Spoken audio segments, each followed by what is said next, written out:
Today's episode of the Federation's Finest podcast is brought to you by The House, the feature film, now streaming on Tubi. After a freak accident and a night out drinking leaves two of their friends dead, the lives of 6 teens are changed forever with the discovery of a mysterious revive serum that can bring one of their dead back to life, but only one. Now torn into multiple groups and fighting amongst each other, these teens must decide who they are, what they believe in, and what truly is the value of a life. Stream The House, directed by Miles Ross, now on Tubi for free, or head to thehousefeature.com or at thehousefeature on Instagram to learn more. That is thehousefeature.com or at thehousefeature on Instagram to learn more.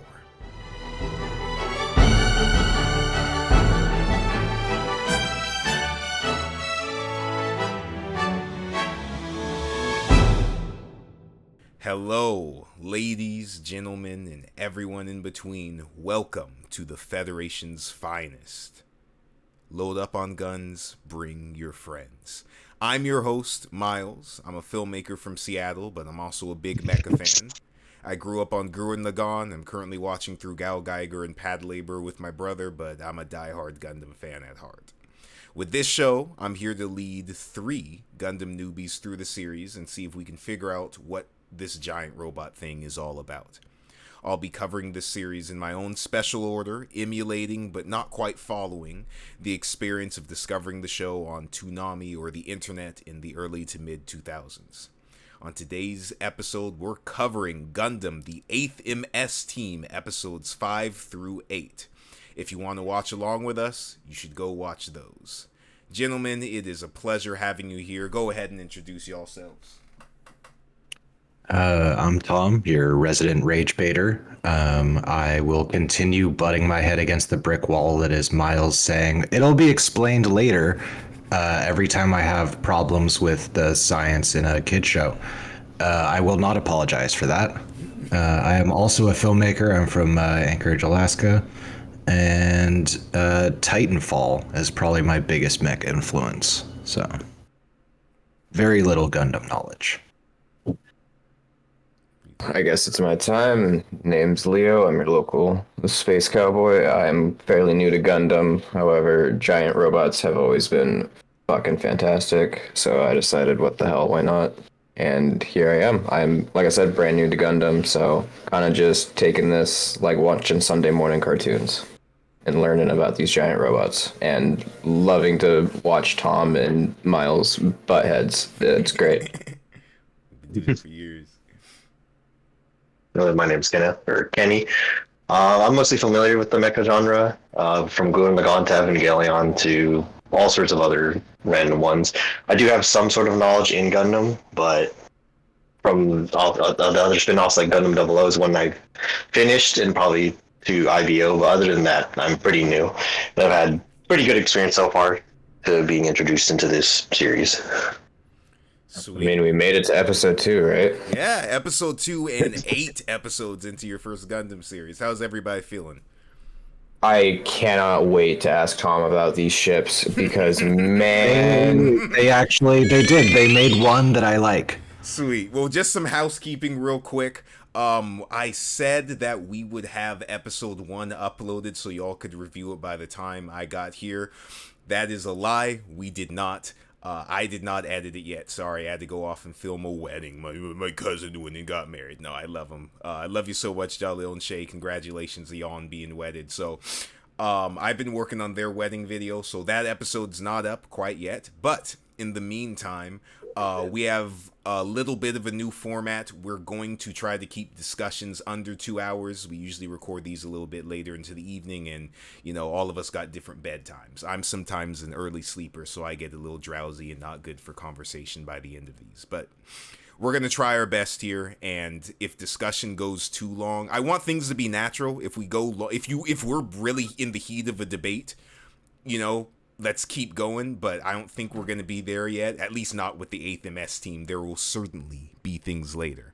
For now, if we want to jump into episode 5, I've started my 1 hour timer, and I think away we should go. Yeah, episode 5, The Broken Order to Stand By. Yes. Thank you for remembering the title. I have notes this time. Sweet. Hey, you're better than me. Mine were a little faded. I blame Tom, honestly. No, it's good. It's good. I love this. Yeah, Miles got to experience my commentary in real time for these episodes. We I watched did them see. together. Okay, so you two were watching that. I saw you doing here. I watched these years ago, so I was like, yeah, let me just get refreshed. So I'm watching these in batches. If y'all ever want to watch them all together, let me know. But I just did that with Tom last week because I needed a refresher too. But yeah, episode 5, The Broken Order to Stand By. I'm not gonna have the visuals. I'm gonna have them on the screen, but let's just like try to avoid talking too much about them. I got a pretty. Yeah. Okay. Cool. But, Yep. So. oh, sorry. If you're gonna go for it, go for it. Go for it. Oh yeah. Well, it starts out with like we hear an over like Vox. I don't want to say Vox. That's the 40K in me, but communications about the 8th team being missing, and how. I wrote him down as Old Coot because I'm terrible with names. I love it. But he's quote unquote getting some from a girl to the west named Maria. Yeah. Is he? No. Does Maria exist? Who knows? I actually do not. She goes to a different school. She's up in Canada. Yeah. Old pervy man. Messing around with somebody probably like 30 years younger than him. I don't know how the Earth Federation's able to get people that old in there, but hey, he's doing the service. I think they just kind of forgot. No, he's clearly American. Like he is so clearly coded American that like this guy he is definitely someone who is like more comfortable in the army than out of it. Like Yes, he is more fair. like this is his home. I'd agree with that. Yeah. But yeah, then Rocker Bro, Ellador. Is it Ellador? Yeah, it's not Eleanor, it's Ellador, and the I wrote as Eleanor for so long on my notes, and by the time I figured it out, I did not change it. But it's Ellador. Miguel is our brown-haired cowardly friend. Baby Blue. Baby Blue. I love the nickname. But yeah, they show up. Ellador is ranting about some song being back home being recorded and taken off. And so he's like, "Hey, Commander's out. We should hit the town, hit the streets. You and me, little like 6th grader." Yeah, it's a song he recorded, which is these guys have lives outside of the war, however big this conflict is. Yeah, and then they walk directly into an occupied village and get kidnapped. Yep. They get held up by fascist, legally not stormtroopers, cause green. Yeah, they're green. Their helmets. There's no Their helmets, man. There's no black leather in Hugo Boss. No. No, I know, but those helmets are fucking. They're like AT-AT pilot style. Like, come on now. I am a big fan of the "No You Suck" fight, which I'm sitting there like, oh, this would be like a great distraction, and then it is a distraction. I'm like, oh, that was a great plan, and no, they didn't plan it. No, they're just being dumb and emotional. Dude, Yeah, it's they're funny kinda dumb. because I was at the exact same thought. I think I watched this back when we were at SFI, back at film school.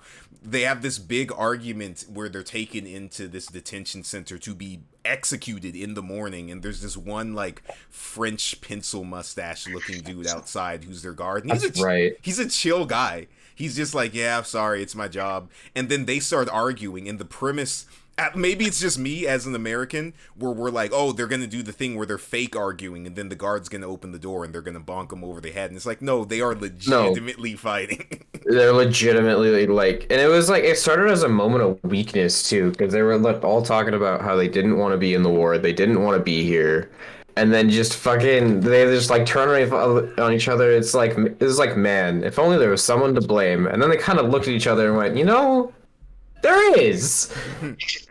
Yeah, well, they accidentally knocked the guy out. I got a question. Do you guys think either side of this war uses like conscription, or is this voluntary military? Are these guys brought into the war, or do you think they signed up for this for money or whatever? Oh, Ellador certainly didn't. It doesn't seem like. You don't think Mikhail or any of the others either? No, I think some of them definitely Shiro definitely signed on. Gotcha. What'd you call him, Tom? What was his nickname? Ensign Pikachu. Ensign Pikachu. Thank you, kindly. Yeah, it doesn't seem like there's a lot of conscripted for. If there were, the only ones I can really think of would be the ones that we see on the Zeke side in Odessa, but that's just because they complain more. So in general, by the way, I'll put up a link to if you want to scroll through it, if you have visuals, just so we're not all watching it, because that's how we got kind of slowed down last time. If your viewers at home, ignore this. But they end up breaking out on foot, and then we have this little subplot with not Guineas. We have Norris and Norris, yeah, Norris and Ina, who are just what's his staying name? Lughead. Yeah, Lughead. Norris, he looks like a big evil goon guy, but he's like a sweetheart. And then Ina, they're investigating something in this area. yeah, they're both feeling really bad about war crimes. Yeah, man. So Do you think do you think the Xeon or Federation gets up to more war crimes at this point? Oh. For me, it's pretty obvious in my opinion, but I mean, yeah, at this point with the current evidence. We skipped a little bit of this episode in 5 of, the Xeons just straight up killed a child and a woman just because they couldn't leave the village. And you're like, oh, okay. So it kind of puts it there. I'm like, oh, they're pretty bad at this point. Kind of solidifies the where they're at. Yeah. We get to see a little bit of the Osprey towards about the 15-30 minute point in the episode too, which is cool. More jungle flying stuff and really cool nighttime animation with some chiaroscuro stuff. Yeah, like black highlights. I love 90s black highlights in anime. And our boy Elidor, as he's complaining about getting into this, what you guys will know what this is later, but looks like, I don't know the name of the machine, but looks like this, like, it's a construction mech. Yeah, I call it a construction tank. Yeah, it looks like a tank, Zaku gun tank ish thing, but I beat. Yeah, I don't know. It's definitely odd because it like had that extending arm. Yeah, I'll see if I can find the name for it, but our boy takes some damage. Yeah, because he won't close the hatch, so he takes just a big old glass shard to the thigh. Thankfully, he does pass out when the shock of, the fight passes. Well, then he is a full 10 seconds past my count of when he should have passed out. You and me were. Dan takes a bullet to the shoulder. He takes one to the leg, a glass to the leg, and then one to the it's the arterial bleeding from the leg that it does it for me. Hey, the adrenaline kept him going, and then when you were like he should pass out, he actually did, and I'm like, oh, that's crazy, that's good. I rewatched and timed it, and we'll say he's got about 30 seconds. So I mean, sure, I'll give it to him. Yeah, he's got that anime boy energy. But it's a bit long. Yeah. And cauterizing the wound right afterwards, we learned that Our Lady Redhead, by the way, I posted in general. Karen, yes. I posted in general, it is straight up just called the Zaku tank. That's an older alternate version of it, but MS-06 Zaku tank. Karen's ex-husband or dead husband, I forget, used to be a doctor. And used to be a military surgeon, killed in battle. Yeah. And they try cauterizing the wounds, which, Yeah, and then she has a whole weird moment with Elidor. Yeah. Totally didn't see it coming, but that's sure. right. Yeah. Let's do that. Super weird. That was weird. So she gets her punch in on him before. Oh, sorry, what'd you say? That is funny, though. It's like, I need anesthetic. No, your anesthetic was you being knocked out, so... I mean, I will take that well-adjusted relationship over Ensign Pikachu negging Kiki repeatedly in the next episode. Oh, yeah. Numerous times. They not like us. They not like us. But we have Nice little thing with old Coot being like, oh, that girl's a nice lady, and then him everybody's having some nice, not really 2025 friendly anime borderline unconsensual interactions. But we end off our episode with Elidor getting some leave for his injuries. Do you guys think he's gonna come back? I mean, it's implied. It has to be. These are main characters. I feel like they're not going to die for a while. We are at of what you've seen. We are at 8 out of 12 episodes. So. Oh, really? Yeah. We're like almost done. Yeah, it's almost only 12 episodes. Okay. But I get gone. I think he'll show up in like an epilogue scene then. Oh, okay. You think he's done just like in combat in general? Yeah, no, he'll greet the survivors kind of thing. It's like, hey, you finally got out and learned the horrors of war. Have a beer. All right. Sweet. Well, any further thoughts on episode? I'm losing track of my episodes. 5. Episode 5. The Broken Order to Stand By. No, decent episode. I like the part where Ensign Pikachu bitch slaps Mikhail. I did mention off that scene. There are so many good moments in this that would make for a great abridged spoof if only I had the time and inclination to make one. Yeah. That'd be, yeah, I can see it. It would be good. The mid 90s anime has a whole bunch of it. Just because. Oh, absolutely. Yeah, a lot of potential there. But episode 6, the battle line in Burning Sand, we get a desert episode.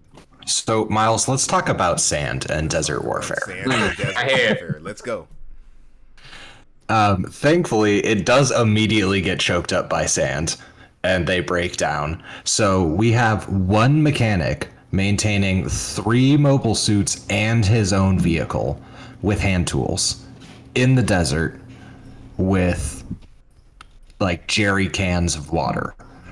And we're reduced to like, I'm putting saran wrap over a can, like Bear Grylls level water collection, which implies we do not have a filter or some way of Tatooine style moisture farming. So we're just going to park in the desert with grit that is going to eat our machines and no water. Yeah.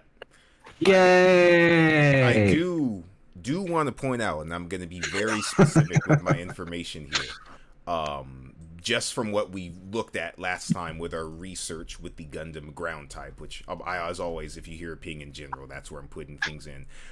These machines are cobbled together from something called Project V and this RX-78 Gundam. So Granddaddy. Yeah, they are they are cobbled together, I believe, from pieces of GM's and that Gundam, that Project V Gundam. So they do not have necessarily the quality of that other thing.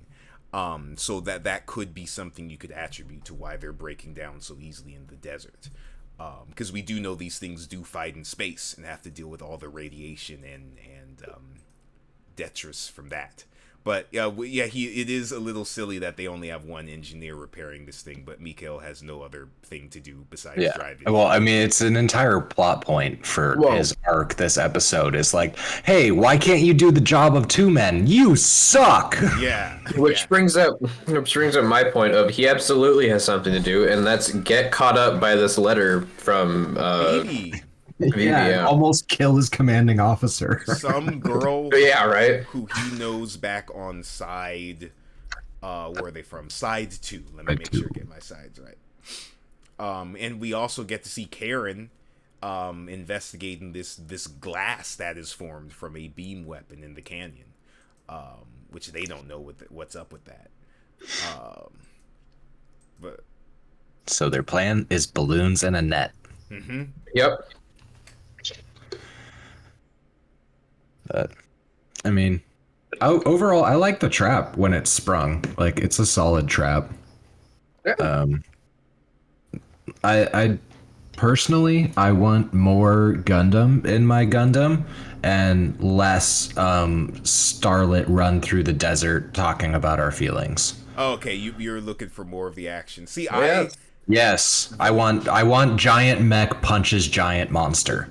So Alright. without giant monster, giant mech needs to punch giant mech. Yeah, I'll let you know. Let's get to it. You're almost never gonna see kaijus in Gundam, but you will. No, I know. It's just Oh, Pacific Rim. yeah, you will see a lot of like, yeah, we're gonna spend first half of the episode talking about our feelings or the state of the war, the crazy shit we just saw, and then second half of the episode is mech of the week instead of monster of the week. As we have, you guys brought it up before.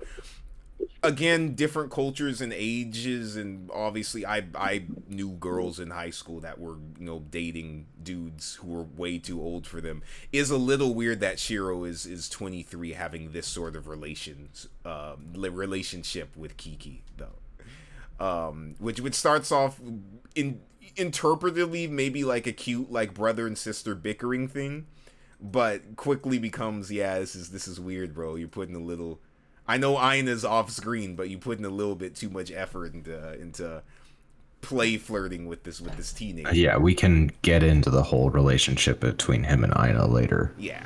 Mm-hmm. That's a later episode. I really. It's just oh yeah. fantastic. I though, love it. Really like what they got going on, even if it's non-romantic. I like what they've got going on with the leather scene with Kiki and Mikkel. I think they make, not even romantically, but just like a good pair of like characters that bounce off each other, just because they're far closer in age than everyone.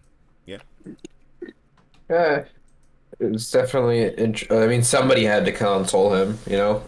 Yeah, it's just really hard for me to like him. you're still anti-team Mikkel? How many mistakes has he made that have directly endangered the entire team? A lot. Like that man needs a soap party. Well, it's funny the switch up, because when they were on the ship, he was a little like, in the first episode coming in from side 2, he was a little higher than thou with like, oh, this guy Shiro, look at this jerk, and then nudging Sanders and all that. And then the minute they get down to earth, it's like, yeah, you're an 18-year-old kid. Know your place in this thing. Yeah. But I like their little Starry Night conversation between him and Kiki, and then, you know, I'm afraid one day the letters will stop coming. You know, I don't think I can. That was a good. That was a good. That was good. Yeah.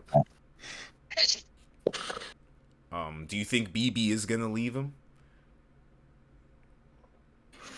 I mean, I think you asked me that when we were watching, and I said yes. I'm not sure now though. I don't think so, because he got a letter at one point in one of the episodes. I don't remember when, but I don't know. I could be wrong. he was trying to send. That's a later episode. I mean, You're like, I don't care. I want to see more robots. A little bit. I'm just a little siding with Tom on this, but you know, little man baby had to have his episode. I get it. Yeah. Everyone's emotions matters, as we see. And obviously, I've worked on film sets where, you know, people are kind of screwing around, and you got to kind of sometimes take charge, or there's just like a weird energy balance. We do then get to see like everyone having to snap into, hey, this is military, we got a job to do, you know, thing. We all have roles. When Shiro gets a little stern with the kids towards the end of the episode, and Kiki storms off, and then Mikkel's like, dude, chill. Oh yeah, they have that whole spat. Yeah.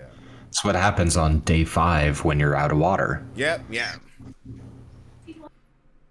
It's almost like they didn't come prepared whatsoever. Yeah. I did like the Indiana Jones style smash the Gundam up against the canyon wall. Yeah, And- the Osprey. Oh yeah, from the The Ospreys. moment it's like, that might be my boyfriend, we just fly straight up into the air to do a like Eagles lock talon death grip spiral. Love it. And then just Absolutely love it. cut to black. Yup. So, just a thing, just because I'm sure she's not looking at the big 8 on their shields. that are designating them as the 8th team. Do you think she's fighting other Gundams? Or at least she's seeing other Gundam teams? Because they are the 8th team. She as in Aina. Are there other battles happening off screen? I'm sure. I'm gonna say if there were no survivors. Because it doesn't seem like there's much intel about what she's flying. Yeah. They definitely seem very low key about it, but yeah. Well, I mean, the other thing is that, like, obviously they're a protagonist team. We're only seeing them. How many? I'm gonna ask the question every few episodes, just because the answer to this question is the funniest thing in the entire world. How many Gundams do you think are in this world? And Gundams specifically, in this war right now. In this conflict. Because we've seen GMs, we've seen other things. How many Gundams do you think there are? See, I feel like this is a very loaded / trick question. Yeah, I'm still gonna go with somewhere around 100. I believe that was my answer last time. Gotcha. Of any type, any model number behind it. Yeah, I mean, like military. Yeah. Yeah. I think they've mass produced. I'll go with around 100. Loads and loads of these things. About the rest of the Yeah, give me 25-man teams. That'd be good. Towards. Yeah, I don't know, honestly. Oh, okay. I mean, I agree with the same. Too early to tell because we haven't really seen much. We've seen. I don't know if the Xeon is the Zeeks count, but we've only seen like the one Zaku. We see different types of it. Yeah, I'll give it that. Well, we've seen 3 or 4 different types of Zaku. 2 of them were on that trench line. Yeah. Right. I'll bring it up when we get to the next episode or the one after. And towards the end of the episode, just solidifying Tom's hate for it, we get to see the DOP once again become so much. Failure of aerodynamics. Thank you for destroying that, Kiki. You were more useful than Mikael. Not wrong. Yeah. But with I almost called him Amuro. That's crazy. This will be funny in a few in a few more series here. With Shiro missing an arm and latched on to his giant girlfriend here, it ends with our team getting separated, with Aina and Shiro blasting off towards the mountains, and the rest of the team left in the desert. In any final ones about episode 6, Battle Line in the Burning Sand?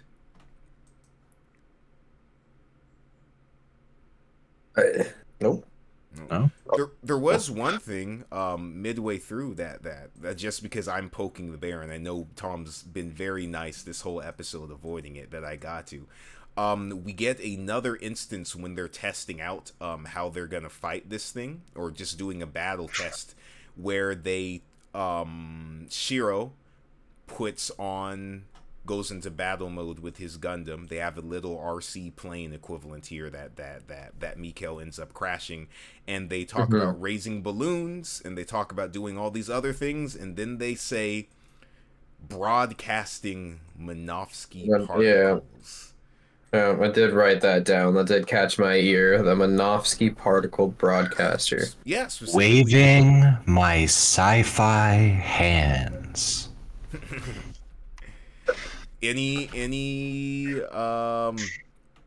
Specifically initiate Minovsky particle broadcast is what they say in Japanese. Any thoughts regarding that? Anything we know? I refuse to theorize until you give me more data. Okay, sounds good. In terms of the big mystery that is overarching this entire podcast for the time being, here's just a reminder of what we know so far of why bipedal mechs. Part 1, most mobile suits in Gundam are 25 to 30 foot tall robots with handheld, non-attached weaponry. Zaku's and Zeon mechs only use physical round armaments, guns, and heat-hawks. Meanwhile, the Federation has both beam weapons and physical round armaments, besides large Zeon machines like the Osprey that can have laser weaponry. We also learned that Zeon had mobile suits first, with the Zaku 1 being the first mass-produced mobile suit, or combat-ready. The Zaku 2 being the first mass-produced mobile suit. Any questions? That tickle anyone's brain? Are they?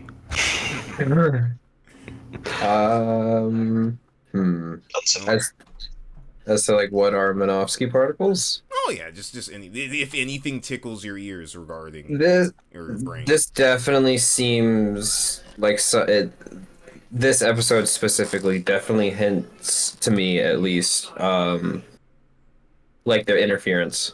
You think it's like signal interference? I think it's something interference, because otherwise why flip it on? Yeah.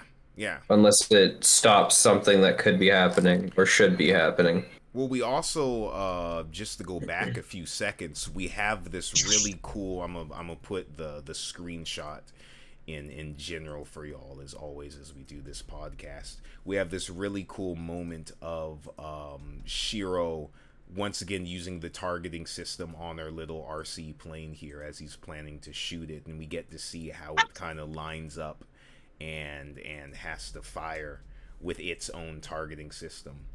Once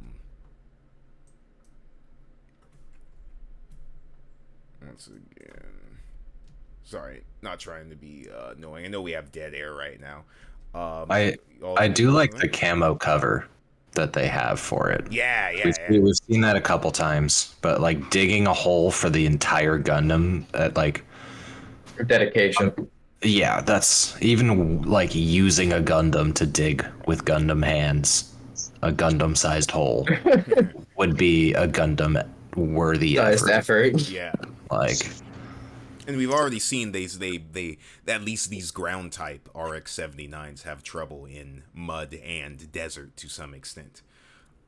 they've got a guy who can fight underwater too. How fast, by the way, do you think these things go? That's hard. Yeah. How big are these ones? The RX-79s are they are 18.2 meters, and they weigh What's that in American?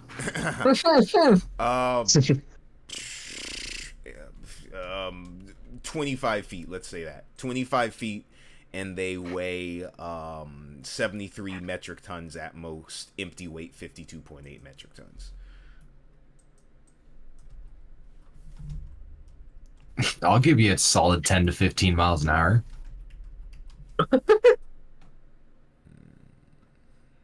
Fascinating.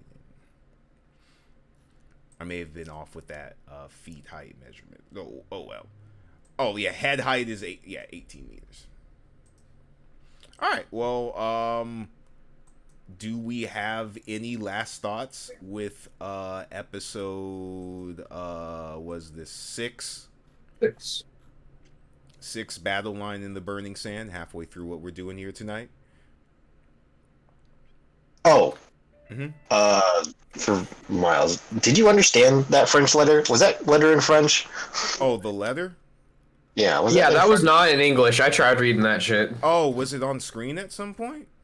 Yeah. Yeah, in like the first 3 seconds. Oh, of the episode? Yeah, super early. Yeah. I'm trying to find it. Which letter is this? Oh, okay. The letter from TV. It's in French. Is it? I saw we at one point. Okay, so Yeah, she not really, English. she really Oh, I is get from it. Canada. Yeah, in this, no, it's pretty much the same thing. You think she's from Space Canada? Yeah, Dude. It's the same thing that Kiki was telling him. She's like, yeah, in this moment right now, I don't know how much I can bear this, yada, yada, yada, yada. I'm looking at it on my screen right now. It's in cursive, so I can't read it right as well. But it's like, yeah, in some moment, yada, yada, yada. It's the same. It's pretty much what Kiki's reading out towards the midpoint of the episode. Why isn't it French then? Yeah, like. Oh well. Dude, Okay. So you need to answer this question then: how cosmopolitan is the Federation, and then correspondingly Zeon? Sorry, brain can't work right now. Definition: cosmopolitan. Diverse. Oh, how diverse? Yeah. They seem to be pretty diverse. We have people with brown skin next to people who are fairly Japanese, like Sanders, next to people who are fairly Japanese looking, like Shiro, and they have Shiro Amada is a Japanese name. Yeah, and I mean Coots McGee is for sure American. Yeah. Like Aaron's got red hair, but like I mean, are we going like this is the first instance of a different language that is like observably outside of a sub-dub difference. Yeah. Like there's no difference in language between the Fetties and Xeon, so why are we speaking French? Yeah. That is a very interesting question. I'd say from what we've seen, the cultures and languages of Earth have persisted. So while there may be mono-state infrastructures, there may be the Earth Federation and Xeon and whatever. If Xeon has states, whatever it is, on side 3, the cultures of Earth seem to be there. At least the cultures of Earth seem to be on side 2, whatever it is. But yeah, I would say, yeah, there are probably in space French speakers, there are English speakers. Don't ask what they are speaking in the show. There is no universal standard. Just don't think about it. Bispian, they're speaking Belter Creole. Yeah. I would hazard a guess with Gundam that most of the time the characters you see interacting with each other are speaking English, just because Yoshiyuki Tomino is very kind of Western-minded in his design and aesthetics with a lot of these things. But hell, they could be speaking Japanese. They could be speaking Creole, like you just said. But yeah. But yeah, that is a letter in French. Mikael could, honestly, if I'm right, that could be a French last name. Mikael could be French descent, and they could speak French on side 2, but also Shiro is from side 2, and he isn't French. That little scrawny bastard being French kind of checks a couple boxes, so, I mean... Yeah. I have an image for you. Is this going to spoil things? We can't answer that for you. I'll show it to you right now. Oh god, it's a spoiler. In general, this is BB. Okay. So Okay. she does. Oh, that's right. You did tell me she does exist. She is not important to the plot. She is not. But she exists. Yeah, she exists in the world. Yeah, she is not a made-up girlfriend. She is not a person in Gundam, as in she is relative to the plot and will show up in other things. But there is on our screen a picture of a cute Gundam 8th MS team looking girl with big round glasses and black hair and earrings and yada yada. But yeah, that's BB. I didn't know if they ever had a picture of her. If she does actually come up later when that picture is taken, I had to crop it a little bit. You'll understand why. Yeah. But I think that's it for Battle Line in the Sand. We can get to our really interesting episode for me, episode 7, Reunion, which in my notes I put down just from Tom. Odessa? Which is the first words out of his mouth when it started, and we get to see our the man with the plan, Yuri, and a targeting device Tom was very fascinating with. Yeah, I made you run it back like 6 times. Yeah, I forgot his name, and so he was Action Hero Zeke Commander based off of his English voice. I just named him Wolverine. That is the voice of Timmy's dad and Cosmo from the Fairly Odd Parents, whose name I do not have available to me right now. But yeah, we see him in this camp with some of these Zeke soldiers who appear to be a little injured or at least exhausted. I'm gonna let y'all take away because I'm talking too much. Oh yeah, and like they rallies a couple of the downtrodden. I called them cannon fodder. But yeah, just the soldiers, because they're all like, man, war sucks, and Wolverine's like, hey, war doesn't suck, go kill them. Yeah, he says war, sorry, and it's gonna be cut off. The war isn't going to end here with Odessa. which appears that they are on the back foot, it seems. Zeon is on the back foot in Odessa. And where is Odessa? Who knows? Ukraine. Ukraine. Unfortunately, a little bit timely to world events right now, but Zeon is on foot in Ukraine, invading. And then we see the first land vehicle that I hate. A double-barreled tank. Yes, let me get that on my screen. I hate it. Walking with two GMs. That's The right. GMs are cool. I was looking at the GMs. I didn't notice the double barrel tank. Let me take a. Oh my good god! Oh, there it is. Yeah, there's no excuse for that. I mean, you're talking to a 40k nerd, so like, in my opinion, it doesn't have enough cannon barrels. Well, I mean, like, if they could maneuver independently, maybe I'll let you have it, but no, there's no excuse. Can y'all talk and give me a second to research real quick? Yeah, we can talk about what nonsense a vaporization bomb is, because it's definitely not a nuke, but it's definitely, special. Vaporization bomb? That's what Wolverine calls it in English, at least. Are either of you watching the sub? I'm not, no. Okay. Yeah, well, that's what he calls it in watching English. the sub. Yeah, I just have the Kenny's watching the sub, yeah. No. I have the link right there for episode 7 if you want to scroll through. Would you guys like some details on that tank? Is something going to justify it having 2 barrels? So, here we go. Oh no. This is called the Type 61 tank. And I think that may actually be incorrect, so let me go back real quick. Sorry, keep on going. While you're researching, you can look up also the big pink craft that we see overhead in a minute. That's the one that I hate the least so far. So the types, mind if I share my screen real quick? I'm not going to get deep into Tecmo Babble. Can everyone... Oh, wrong thing. Can everyone see me right here? Sure.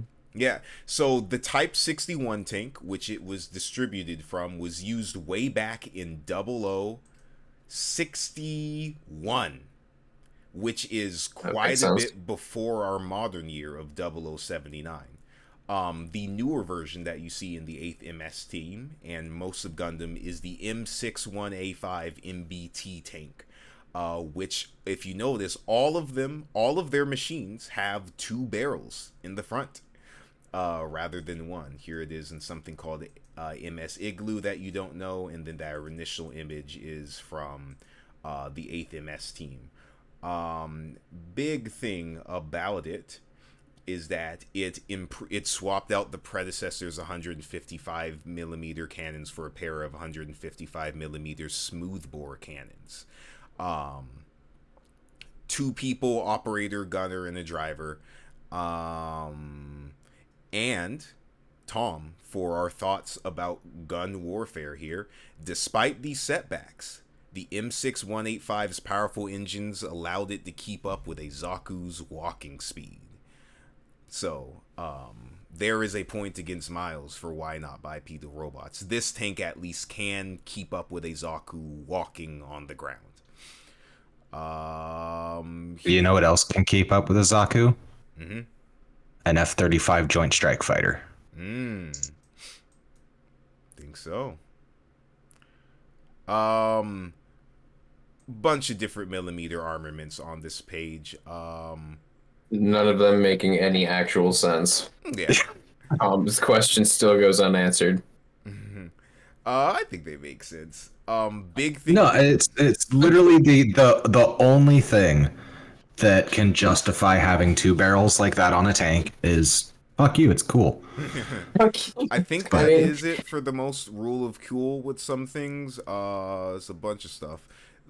Really cool concept art here on the Gundam Wiki in realistic things. I know this is an audio podcast, so I shouldn't be going too much into that. But yeah, everything, all of their ground vehicles have the 2 barrels on them. And Earth Federation, uses them to shoot at the joints here of our Zaku's and kneecap them, as Tom says, and a whole bunch of other detailed information that if we can figure out how to translate into Japanese, I'd love to show Tom one day because he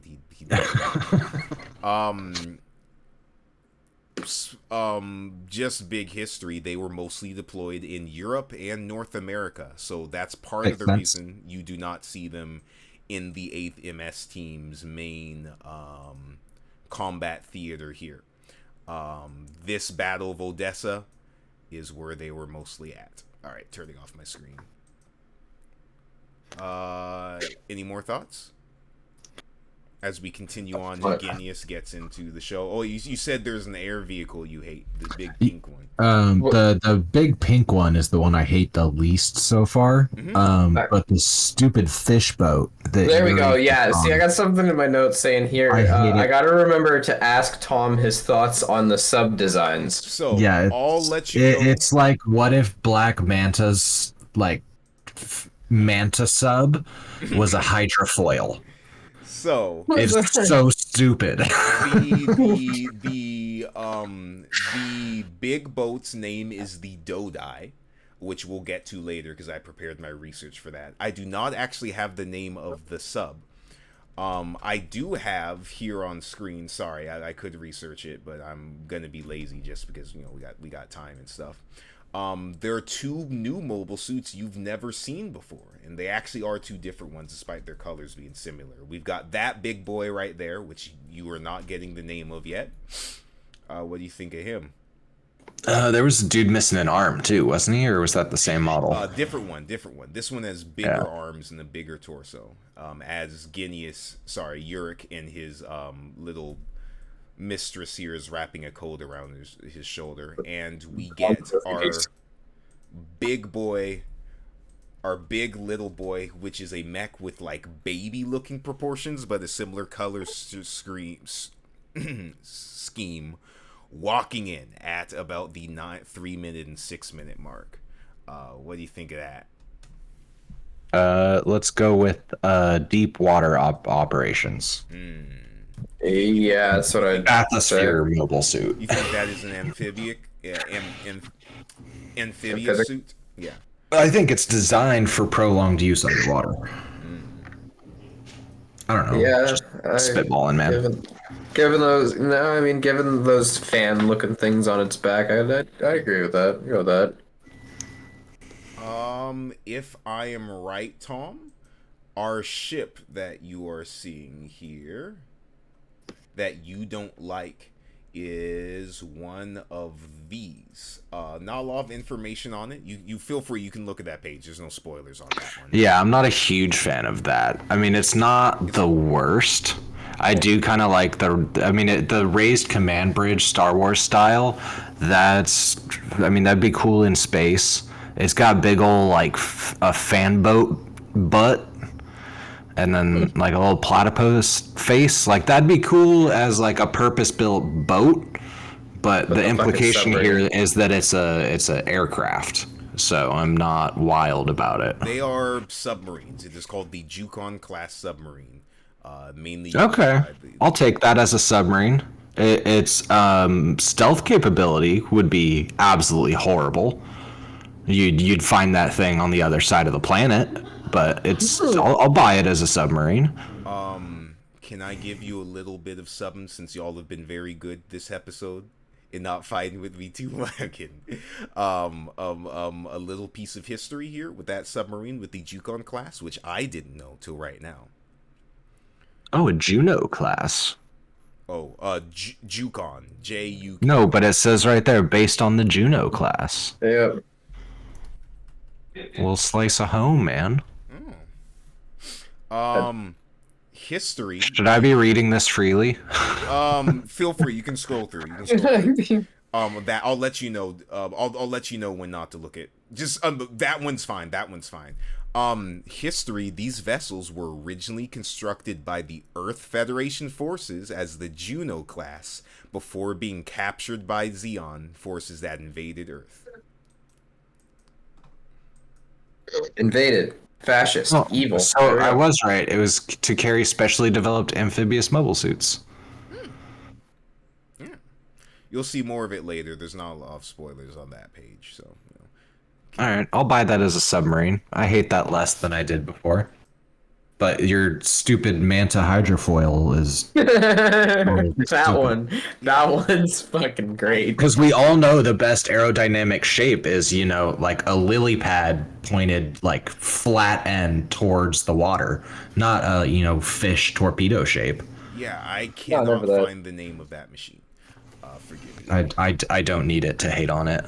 And we end off that opening sequence with just Zeon cutting. They're like, all right, if we lose Odessa, if we may lose, but you can't have it. Just them using the vaporization bomb on all of these mountains as we see this bright light and Destress come over the horizon. My final note for this little opening of this episode is that Yuri definitely bangs his secretary. Oh yeah, 100%. Absolutely. Not even like an abusive power relationship. They both down with it, you know. Yeah, no, it's a like disturbingly consensual relationship. Yeah. Oh, absolutely. Yeah, 100%. Minute one, they were assigned together. He was like, "Hey, you down?" She's like, "Oh, I was before you walked in." How long do you think he's been in the war? Do you think he's been in longer than Guineas and Aina and them, or do you think about the same time? Because he's I would younger say so. than Guineas. Yeah. He will be Coots McGee by the end of this war. Like this man loves war. Yeah. Does seem to be a common shtick with him. But we get to the heart of the episode as the Osprey and our Shiro RX-79 fly into the sky above the mountains, and we have our little I'm walking at an elevated place and not losing air. It's fine. It's an anime, Tom. I had to get there before you. They open up the cockpits and they land in the mountains.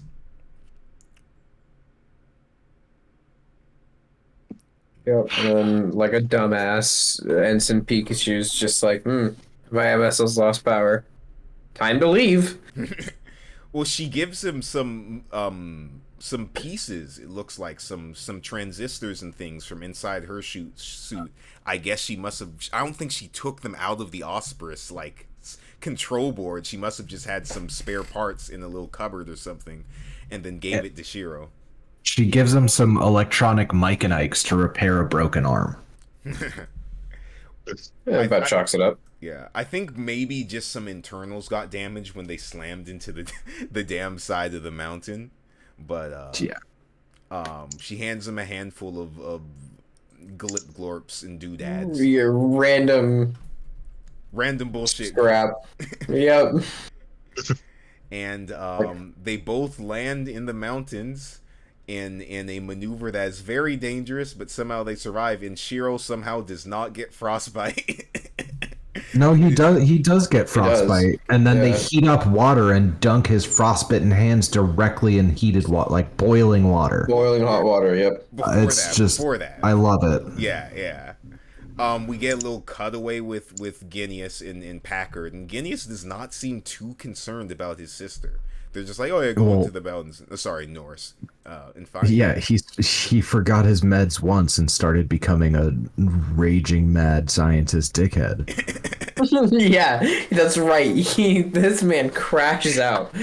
I remember that. Yeah, I think that's literally, this scene literally begins with a close up of the clock tolling and like his meds sitting in a closed container. That's right. I don't know if it's this one or the next time that he forgets, but it's like, it's just like, hey, have you figured it out yet? His meds are important. You know, big sis, Lil Sis has been off trying to get some sweet goodness. Meanwhile, bro's like, maybe I don't need them. He's having a Kanye moment, to be real. He's like, maybe I should run everything. He's like, the maybe I should be interrupting with Caesar. the voices. Yeah. That's the problem. So we talked about it, me and Tom, when we had our little watch through prior. Tom was thinking, yeah, those meds are totally like heart medicine. It's like heart disease stuff for Goku, but it appears to be a little bit of a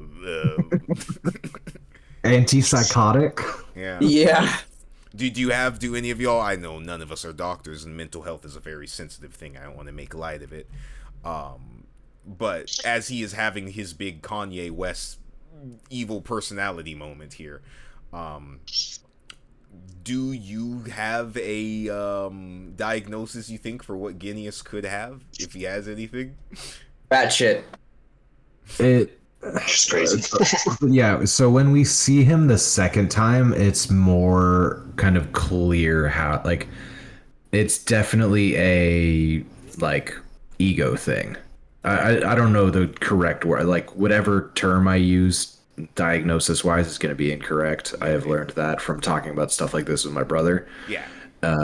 But it is definitely a, like, conflated sense of, like, I know all of the things, everyone is wrong, you're out to get me, not giving me what I want is tantamount to betrayal. I Like, think it's safe to say he, Yeah. if not diagnosed with it, has some narcissistic tendencies. yeah, Oh, absolutely. just a bit. Well, Norris is off looking for them, sent off as a kind of, yeah, if you want, dude, mission by that. And we get to see Shiro over here in the snow. I don't know. Not dying. Yeah, Yeah. not dying. If they're in the mountains, I'm assuming they must be near, because they're in South America. Must be near Peru, and all that at that elevation. I don't know actually too well, but they're in somewhere. Significant. Yeah, some icy mountain place, and this dude is crawling through the snow in gotta be at least -1 degree weather, at least -1. I With guess just the sheer willpower. sheer willpower to save. Hey you, man, bro. it is the Japanese superpower. Hell yeah, man. And after our commercial break, Aina calls, and we get to see 2 Dops surrounded by yet another machine that Tom hates. It is actually not the Dop. It is another Xeon carrier that I wrote down but do not have available to me right now. But we get a nice overhead of Norris and his recovery team flying those as Aina and Shiro have their little snow time makeout session. This is the one that's designed to just pick up giant boxes, right? No, that is a different one. No, that's a different one. Okay, I hated that one too. I personally, and I'm gonna give you. I just, talk, 'cause I love Mhm. square fronts on air vehicle. It makes so much sense to have a square front. Oh yeah, absolutely. Who needs aerodynamics and, wind shear and drag? Who needs it? Well, we learned last time that Xeon is not familiar with Earth aerodynamics, and that's why they suck and look like that. God, I mean, just do they have fuel? They do Like, run it's on a power genuine on what now? source. Sorry. Not petroleum. They do have a power source though. Okay. I mean, is it like drop a fuel pellet and you're good for the day level of power source? They run on Minovsky particles, which means they could run pretty much forever. Okay, that's about what I was assuming. Yep. So all of the stupid decisions they're making are only affecting performance, like in the war. Well, I mean, we're dancing around it. I think you can come to the conclusion. They're getting wrecked in the war. Well, Yeah. no, you can come to a conclusion from everything you've seen, Tom, with this. What is the big standout thing about Minovsky particles that is impossible in our world right now? I mean, limitless energy. Yeah, it's limitless energy. They can run seemingly for a very, very long time. Not quite limitless, but that is the Gundam thing. So they're not. This is not a power war. This is not a resource war over energy to run things. At least on the mechanical level. No, it seems like an ideological war. You think it's purely Just- ideology? Just based on in the opening of the next episode, when they all start laughing at him, being like, "I can't wait for the day of peace when I can finally share a Coke with someone who used to be my enemy." And then everyone's like, "Oh god, dude, this kid doesn't get it. He doesn't get it. The military-industrial complex had created this war. We're not stopping it." Yeah. Gotcha. Yeah. All right, speeding things up just a little bit because we did hit 8. I love our little moment with Shiro of trying to put on the metal blanket, and then it just The space blanket? the space blanket, and the wind just says, "Nah, Nah. you ain't taking it, not out here." And then, just obviously, I'm not a woodsman. I'm not out in the water, but him putting his hand in the ice, even as cooled down, the ice water is like, bro, what are you doing? Yeah. He even kind of. This is around 12 minutes 30 seconds. He even kind of looks down at it, and he's like, "Oh, that's not good. Shouldn't." Yeah, I honestly think, Miles, this is my least favorite episode so far. Ooh, this is your least favorite, huh? Yeah. On writing in general, or just kind of life, world inconsistencies? It just felt. I don't like him and I just don't. It kind of seemed like a repeat of episode 1 almost. Almost. Do you feel like there's like kind of a tone switch up, like something's different? I mean, aside from then getting it on like Donkey Kong, because Aina decides to drive off to God knows where and take a left, and crash land just for them to get a moment of peace. And the whole episode being oh, let's put aside our differences and work together to get out of this shitty ass situation. But then come the end of the episode where she's just gonna be a cold-hearted bitch. Oh, you felt like that was her like saying, "No, I have to go back to Romeo and Juliet. I have to go back to my world, and you have to go back to yours." I think it's just stop playing games. Stop playing games with me, woman. Settle down. It is very Romeo and Juliet, but here's the thing. I hate Romeo and Juliet too. Yeah, I was never big on Shakespeare in high school. Oh, I like Shakespeare. I don't like Romeo and Juliet. And honestly, if I wanted this episode, I would just go watch the movie Enemy Mine. Like, it's a much better version of this tale of like a guy literally meets an alien, and then because he's nice and is friends with the alien, it like spontaneously has a child, and then this man raises the alien child. Got you. I heard of that. That's cool. It's a great movie. Yeah. Well, just speeding things up a little bit. Sorry, if y'all want to stay and talk on any subject. As Shiro, let me know, passes out in the ice, we get, I think at least, if y'all don't like the rest of the episode, the most fascinating thing that we stopped and restarted multiple times for. Yeah. The inside of something which I went ahead and told Tom was side 2. This is whatever place Shiro is from. And we see an attack take place.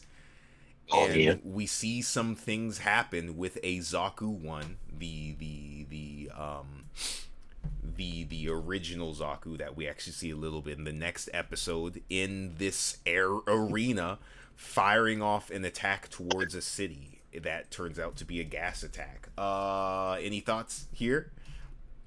I'm just gonna keep posting screenshots. I'll wait. I'll save my thoughts for last. I have a new theory of what I think it is. Okay, what about you guys? I'm just gonna keep posting screenshots. It's a colony. My brain. Yeah, it was just attacking an Earth colony. You think this is an Earth Federation colony? I mean, it has to be. Well, why is Shiro there? And then clearly, I guess not. Do you and think that's right. And then Oh, sorry. No, I'm talking too much. Go on. It just seems like a very PTSD style nightmare. Do you think this attack actually happened, like, and he was there for it? Or do you think this is something? No, because it seems a little too fabricated, considering he's like in what looks to be his suit, like a spacesuit with the helmet on and everything. His normal suit. Did I ever say that's that? Right? Yeah, you did mention the normal suit. Yeah, he's in his normal suit, and we see a poor guy bleeding out and rubbing. A very kind of weird moment with the blood on Shiro's face as he has this kind of PTSD dream. But what about the environment there? You guys, Kenny, you said you think it's a colony? It has to be. Definitely looks very Mass and Effect Citadel. we're like the buildings on like rotating shit is like I feel like it has to be an artificial like colony or something like Yeah, that. it looks like there's a big cylinder, there's a big cone shape that the horizon kind of leads to, and what looks like continents in like either air or sky or water between them. Tom, you said you're saving it. Do you mean you're saving it till like you know more, or do you mean you're saving it? No, so I mean, you got to listen to me go Yeah. back and forth on my initial things. My first assumption was Ringworld. Gotcha. And then I figured it was a generation ship with just like a giant spin drum for all of this. But the big patches of sky don't make much sense. So my kind of what I'm picturing now, Let me see if I can get I probably should have pulled this up. Is an armillary sphere, basically.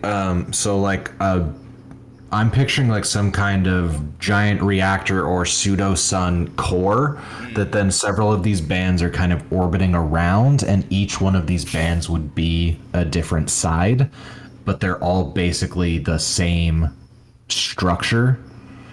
Like something Requiem that from Halo, like an inner planet, or Here, let me just drop an image of one of these things Gotcha, into the general so you can see what I'm talking about. so you think there's a sun there at the center of that, huh? Just a central orbiting body. Oop, wrong one. Oh Yeah.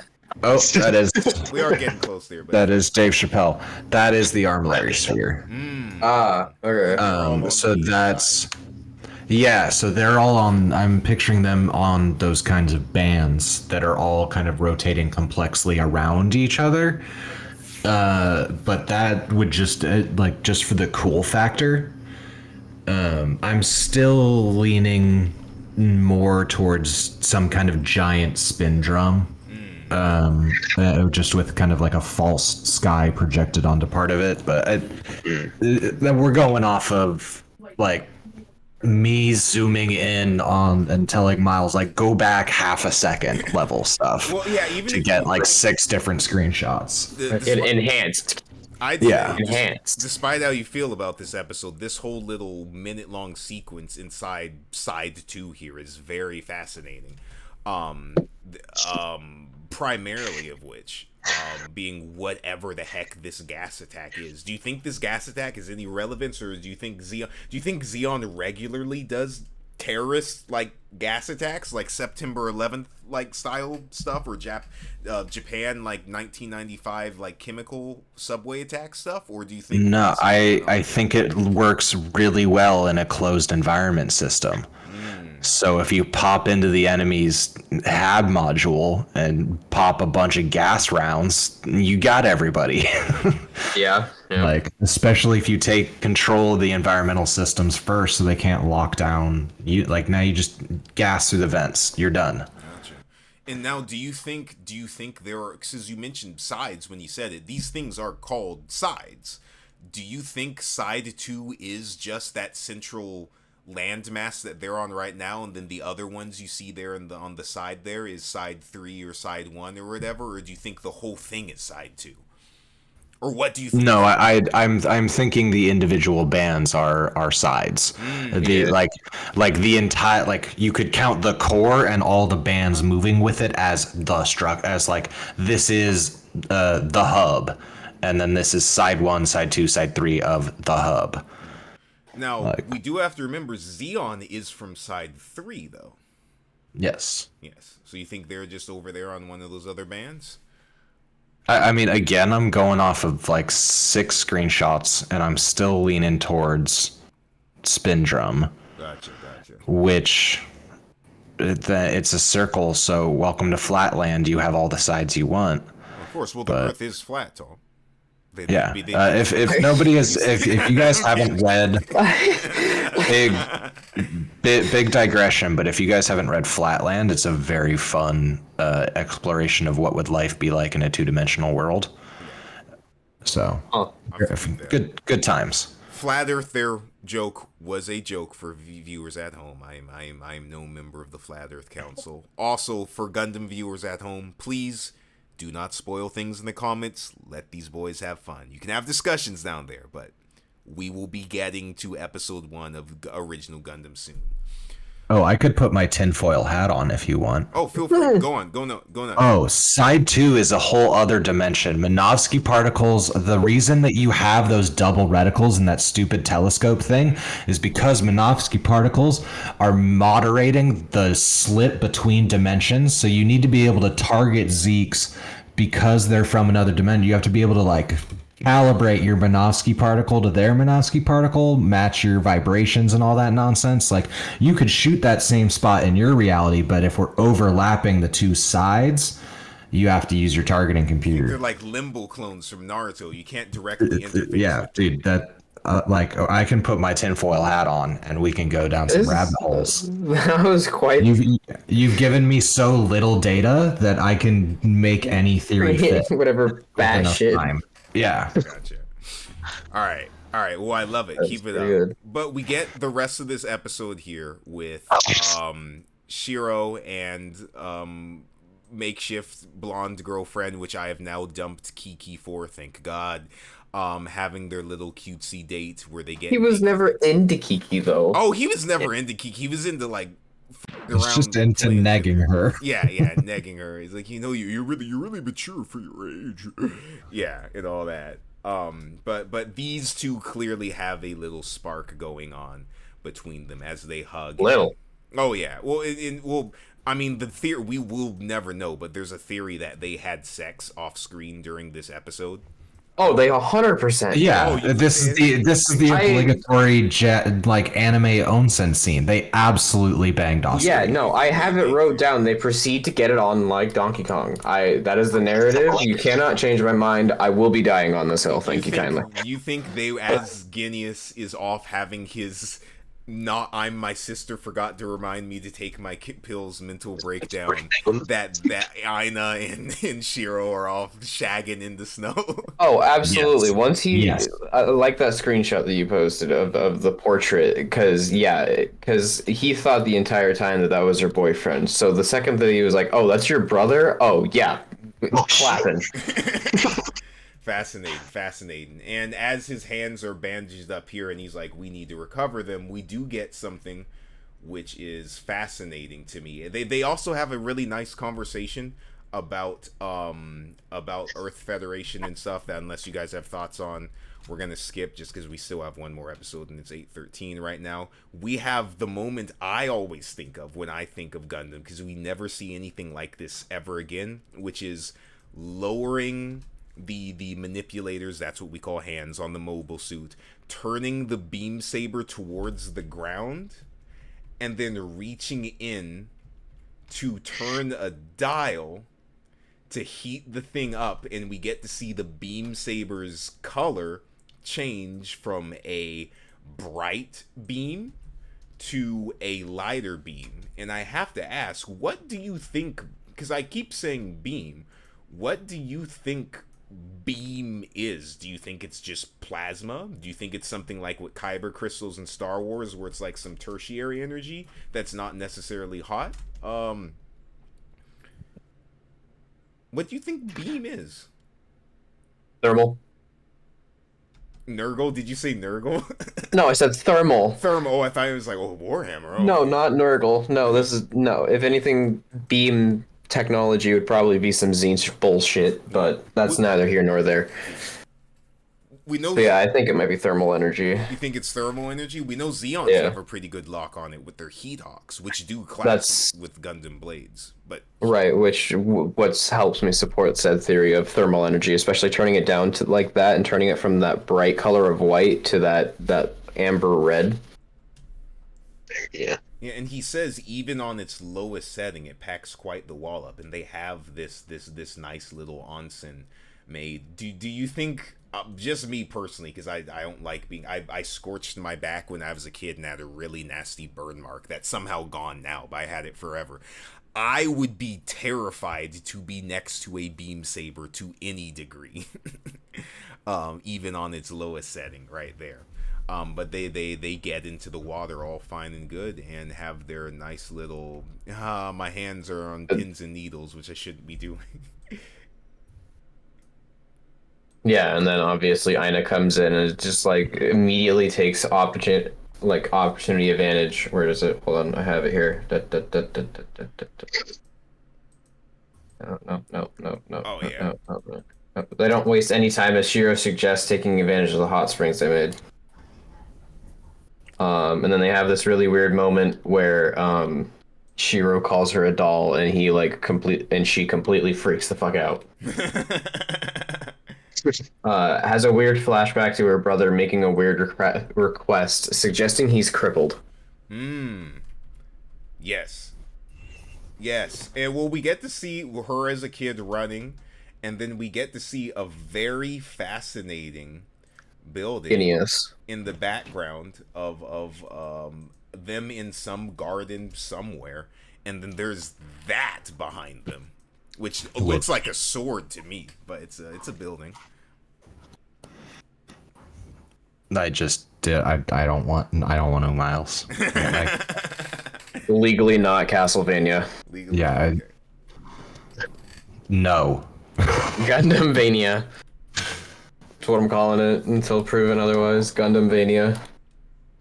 The interesting thing, usually with this kind of you will become the instrument of my revenge through the skills that you possess. I will reach new heights of my evil maniacal madness. Yeah, you become my arms, become my legs. Like that level of usually would involve her having some skill that is either in rare supply or can't be easily replicated. As far as we can tell, she's kind of just smart guy's brother.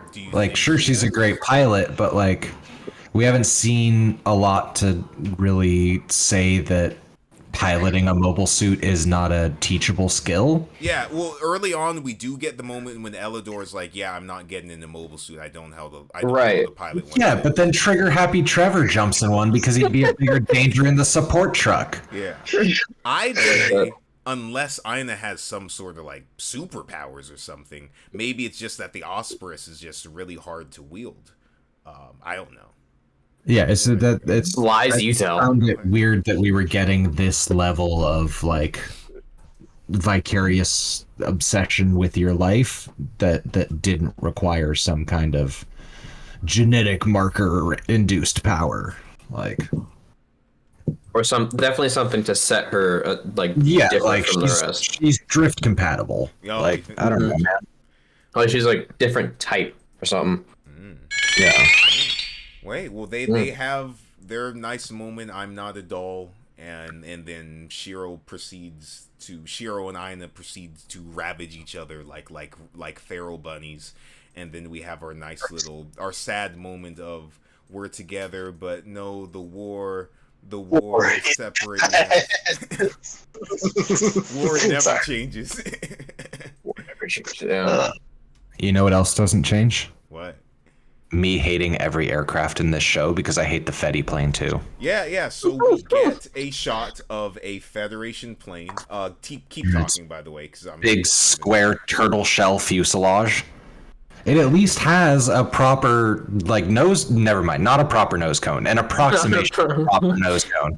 And then it what is this? It does kind of barrel out into a turtle. It looks like a mouse with a nose, like a computer mouse with a nose. Keep talking. I'm gonna find things. I just Miles. Most of this is because of how you introduced this to me. Of everything has a canonical explanation. All that so every time I see something like this that doesn't make sense, I'm like, okay, you need to make it make sense because you told me it all makes sense. Minovsky particles, man. Is the reason. So honestly though, if I have limitless power generation, sure, I'll cut design quarters for aesthetics. Why not? Everyone else is doing it apparently. But you wouldn't make them look like that. No, I would not. Would you like a name for that thing that jet is? I'm gonna call it the half shell. The half shell. All right. It's pretty good. Do you have any other guesses? Because most everything's been called the MS-06 Zaku C, or the RX-79, or the FF. Here's something called the FF6 Tin Cod, which I'm doing in general. Let's call it the UI-69. Nice. This thing's Nice. name. And then just to follow Tom a little bit more, here's some. Is it really called a tin cod? No, that's a different jet. That's a different. Okay. I was like, please don't tell me this turtle-looking thing is named after a fish. This thing's name is called Jet Core Booster. It does not have a model number on it. General fixed armaments has 4 25mm Vulcan guns and then a high caliber autocannon. Scanning my eyes on this thing, it is very fascinating. That's the name, because here's another one that's very similar called the FF-S3 Saberfish. Miles, you can't keep doing this to me. What am I doing? Please keep doing it to him. I'm enjoying this. But yeah, it's just called the Jet Core Booster, and we see it shot. It looks like somebody took the space shuttle and cut it into 4 pieces like apple slices and then slapped it on a plane. Yep. Well, we see that, Tracks. and your favorite thing back. Oh, the giant flying box. Yeah. Well, we end our episode 7, with the couple unfortunately separated. Aina has to go back to her world. Shiro has to go back to theirs. The Capulets and the other niggas, I forget their names, are separated. Yeah. And we get to the last batch of episodes for our thing today, episode 8, Duty and Ideals. Yeah. So that war and ideology. Yeah, so Shiro's on Under trial inquiry. for potential treason. Espionage. Yeah, On accusation. on accusation. Yeah. And then Phineas is still losing his fucking mind as he interrogates Aina Yeah, so we get about this having cool relations. dual edited thing where it's so the Earth Federation's so formal with it. It's like, yeah, this is a military tribunal. You committed a big no with a enemy soldier. Meanwhile, Aina's just talking with his brother, and he's like, I know you smashed. I know you smashed, bro. You dressing all feminine in front of me. You got your nice little black dress on. I know you smashed. You got some. Yeah, absolutely. No, do you think Guineas is gonna report her at all, or do you think he just finds this more amusing? I think it's I think a he's power gonna play. lose his fucking mind and have some Clockwork Orange breakdown. Look at him. I wish I have our names, but we do get a whole lot of, at least this one guy here with the mustache here seems to be pretty sympathetic, at least in comparison to everyone else, to Shiro's little pursuit here. Yeah, he's the only one who doesn't laugh at him. Yeah, everyone, including the guards outside, break down and start laughing at him. The guards started it. Yeah.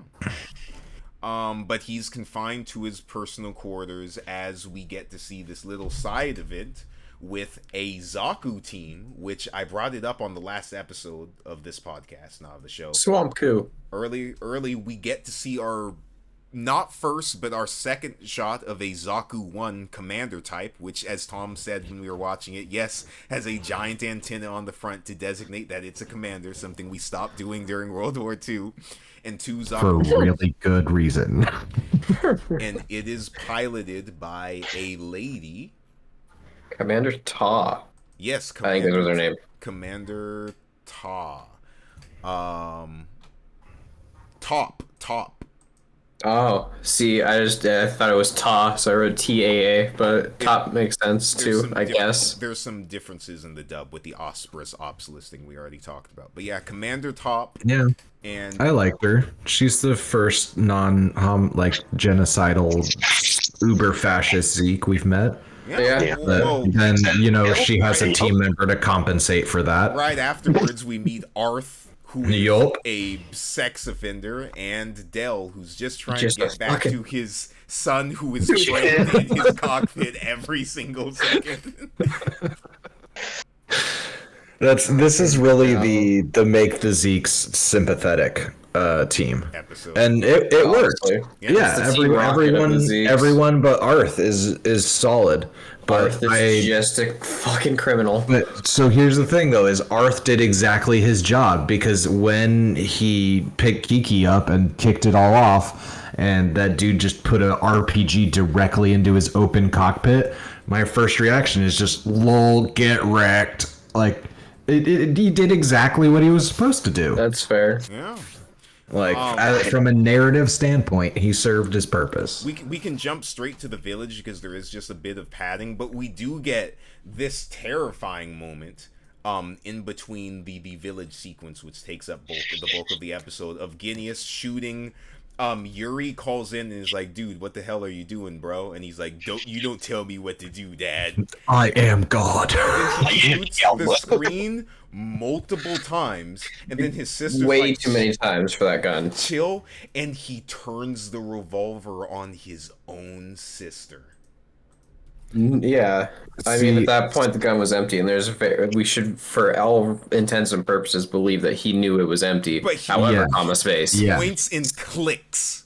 Yeah. See, but that's the thing, is no matter what crazy flavor he is, the Guineas smart guy crazy that's on top of whatever his particular brand is, he would know exactly how many bullets he fired when he turned that gun on. It's like he is not gambling whether or not he's going to shoot his sister. This is a power play. That's a power he play. knows for sure what he's doing. If I'm right, he only shot 2 or 3 times, which means he probably only No. put 2 or 3. No, he he shot shot way too many fucking times into that screen. minimum 5 times. Counting the screen right now. 1, 2.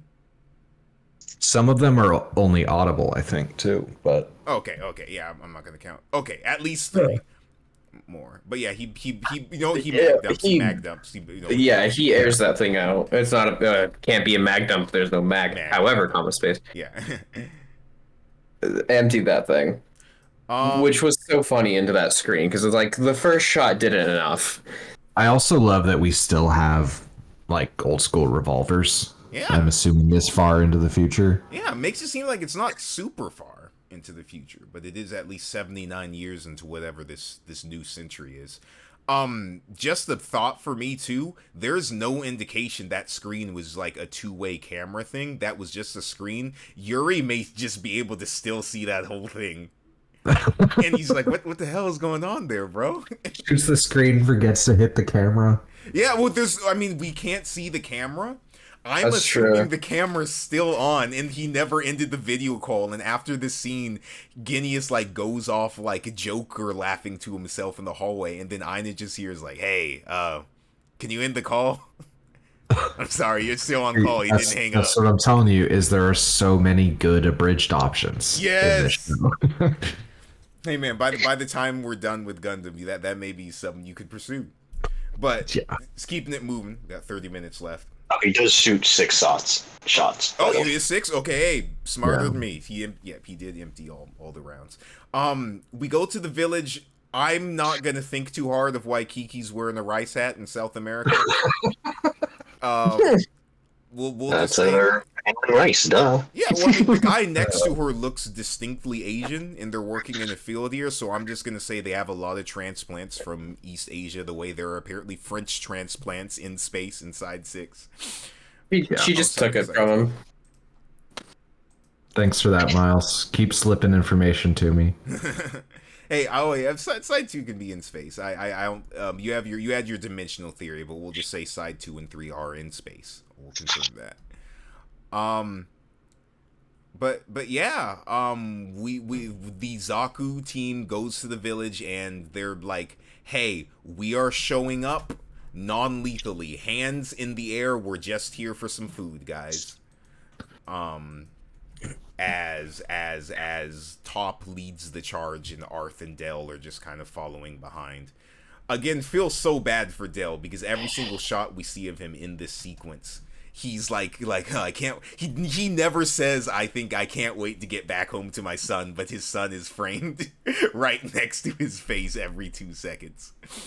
And they go to the village and things start off well. Daddy's like, "Yeah, we're gonna plan an attack." Daddy Kiki, I don't know of a name for him. The village chief. Yeah, I don't remember his name either, but yeah, Kiki's dead. Pop.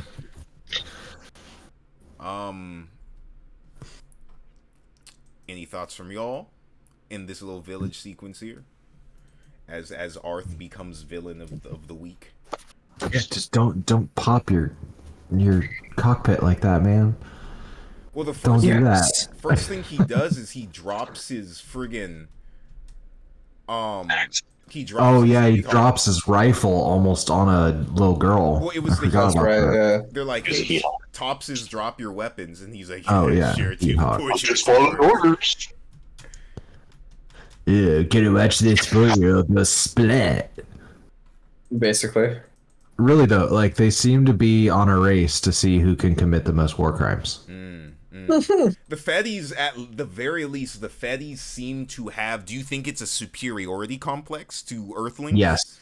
Okay, sorry, the Zeons. You think the Zeons have a superior, like we? Ooh.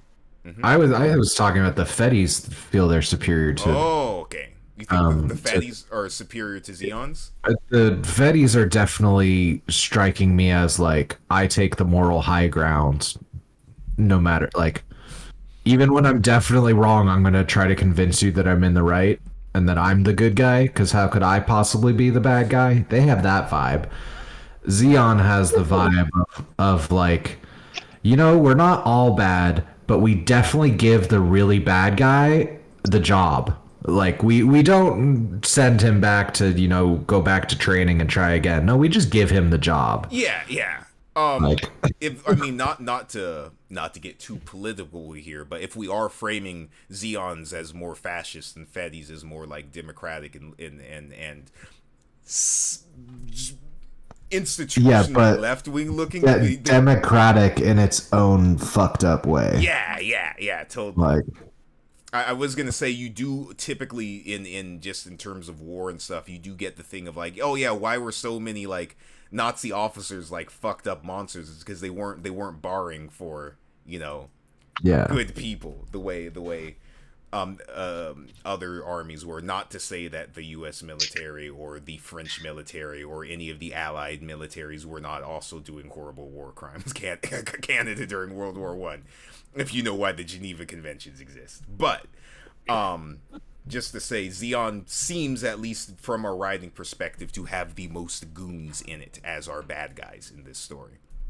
But hey, Old Coot back at the camp. Old Coot gets the boys, and Karen, girl, minus Elidor, who's out, a letter, that's in orders form signed by their big CO, and that with Kojima is his name, Commander Kojima. And they're like, yeah, we're going out on this thing, and they're doing we may get court-martialed for this, but we're gonna save Kiki in our village, which is sweet. Kinda, Yeah, mostly.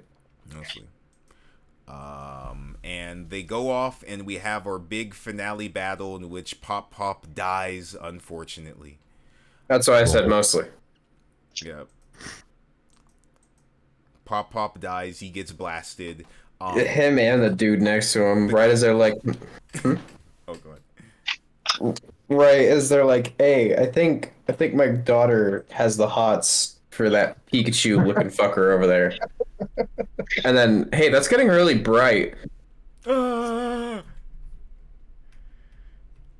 We also get to see a lot of Shiro on ground warfare, and we get to see a lot of man to mobile suit combat in this episode. Any thoughts on that? You mean on Shiro juking a battleship round? I'm talking twice. Yeah. Village gorillas. So we talk. We don't have time for it today. I'm talking him being like blown several feet backwards just by the like spent gases coming out behind that round. Shiro Amada. I keep saying Yamada. He is Shaggy level, power level. Shiro off Amada of that scene. pulling Naruto into Six Path Sage Mode Naruto end of War Arc moves where he dodges a point blank Zeon rifle round which appears to be moving at the speed of light before the light hits him. Yes. And yes, Arth gets blasted in the cockpit. There's a lot of RPGs towards RPGs in like sorry, I'm losing track of my words. General militia fighting versus mobile suits, and it seems to be pretty effective. Like shooting a round into a Zaku's cockpit seems to work well. Shooting at Zaku joints from the ground seems to work well. Yep. Yeah. Mm-hmm. I mean, the cockpit's obvious. Like, Yeah. You're bypassing all the armor and just getting straight into the gooey bits. Yeah. Like, that's whatever. But, yes, shooting the joint seems to be as effective as you would expect it to be. Mm-hmm. Miles. Yeah, it's very effective. Very You know effective. what doesn't have joints? Yeah. A tank. Yeah. Yeah. Would you like perhaps a clue to the mystery you're asking me here? Sure. I'm gonna say it again because you guys have already unlocked this information. Zeon had mobile suits first. Moving on. Zeon exists in a world where they have no aerodynamics or asphalt, so they've never experienced wheeled vehicles, therefore they made bipedal robots. And then we were like, that's cool, and the Fetties copied it. Oh, you think that's what's happening? That's my new tinfoil hat theory, Miles. Come on. All right. You want more tinfoil hats? I'll give you more tinfoil hats, dude. Audience at home, let's keep it going. But we get to see. It feels so bad because they're actually like, yo, we gotta leave. Top and Dell are like, hey, let's just leave. Fuck Arth, you know. Hey, are we the bad guys? Are we the baddies? And they're slowly trudging out because I believe one or two of their suits gets injured. But no, Shiro and the Guerrilla Gangs like, nah, we ain't gonna let y'all lead and give the location of this village to Zeon Command, which they would have to give up. And we get to see this really sad sequence of our few good Zeeks getting destroyed. I did point it out for Tom just because last time we did it, we do get to see this Zaku get what could have been destroyed by this beam weaponry shot from Sanders' RX-78 from his ground-type Gundam, and it does not hit the torso. He aims for the hand specifically and dismembers it that way. Any thoughts there? Oh, didn't they say they want to avoid hitting the nuclear reactor at one point? I'm not sure if that was the subs. Like if those they mentioned it when they're in the middle of the village. It's like we can't shoot it this far away because you might hit the reactor and then the whole village. That's blows right. Yeah, or they're probably Yeah. that impossible ass shot. Why are beam weapons the cause of it? Are beam weapons concentrated Minovsky particles? Gentlemen, you have unlocked part 2. Oh man, you were early. I was saving this for episode 12. This is okay, so where we ended off with most Zaku's Zeon weaponry do not have beam weapons. Federations have beam weapons and physical armaments. This is because all mobile suits, mobile armors, and vehicles in the Gundam world are equipped with Minovsky reactors created by scientist Trenov E. Minovsky that essentially supplies free cold fusion, thus allowing large machines, mobile suits, to operate long-term. Minovsky particles also allow for beam energy in weapons like the Osprey, which is smaller than the battleship but bigger than the mobile suit to work. There is your second part. So yes, beam weapons are concentrated Minovsky particles. The beams that shoot out are plasma, and then the beam swords are a different chemical form. Minovsky particles are kind of like universal Play-Doh in that sort of way. They can't do everything. It's not a magical particle, but congratulations, you've unlocked part 2 of the theory. Everything has Minovsky particles in it. That does lead to a big question, though. Why don't they blow up when you shoot them with conventional weaponry? Yeah. Okay. So this is why my tinfoil hat is on for dimensions. Because particles annihilating each other is where I immediately went. Oh yeah, tell me that, Tom. No, like if I shoot you with a Minovsky particle 0.1 and it hits a Minovsky particle 0.2, they're not allowed to exist in the same space, but I just shot them into each other so that their reaction is to violently explode away from each other, thus creating a fuck-off nuclear blast. This has been tinfoil hatting with Tom. I enjoy this segment. Ladies and gentlemen... Oh, go on, Kenny. Wait, so then there have been moments of, if there are Minovsky particles in, like, what the fuck is the big mech again? The Osprey. Why would they attack it with the beam sabers? Wouldn't that be a concern? So, as we just saw with this machine, you can shoot anywhere, it seems, besides the Minovsky engine with a beam weapon. But if you destroy the core, which we don't even know where the engine, the Minovsky reactor, is inside mobile shoots. It's in the junk. You think it's in the junk? That's why he's got that big armored kilt on. You think it's there? Oh yeah, it's right in the junk. Ladies and gentlemen, at home, please keep it in your pants. I know what Tom just said. I know you're all smiling. I know what Kenny just said. I know you're all smiling. By the way, Tom, you just got extra points here towards something you're working towards. Don't tell me that. I'll tinfoil hat harder. Let's please keep on thinking of theories. But yes, everything in this world has Minovsky particles. The Federation, not everything can make beam weapons. So the Federation mobile suits, for some reasons, are able to have beam weaponry. It's because they're the good guys, Miles. Yeah, the Sith don't get beams. The Xeon does not have them except on things like the Osprey, and since you haven't seen them already, everybody's battleships has them. But for some reason, only small form Minovsky particle weaponry can be on mobile suits. But hey, I was expecting y'all to get that by episode 12, which is the end of the series. Congratulations, you figured it out. Here's a question. Theoretically, how far could I project one of those beams? Very far. He sniped him from... So, orbital defense? Do you think that exists? I'm saying, why would it not if I have the capability of projecting a beam directly into space above my planet? Yeah. Let's keep it moving. Because it's 8:40. Miles, I hate it when you do that. I'm giving you... Tom, I'm letting you know right now, the thing I'm talking about, you are in the lead for. You are doing very good. You are doing very good. Keep your tinfoil hat theories. Kenny, and Leo, you're doing great too. Finishing up our episode here, just because I do have a few things to big reveal to you.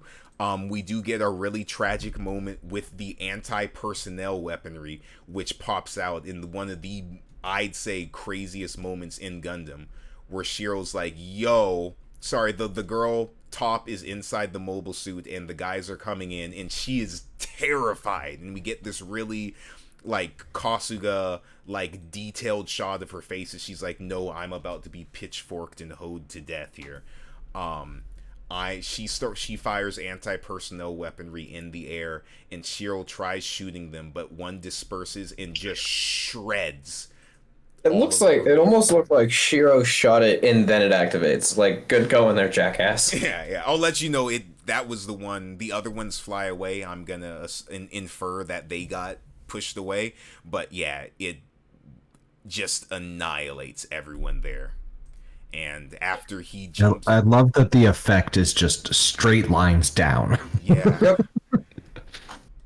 It's just iron rain. And we get to see something that is far more gorier than Gundam, because the human Destress we usually see is just people getting vaporized. We get to see people with holes all through them, just corpses lying on the ground. And Cheryl's like, no, this is over. I gotta fire our RPG shot.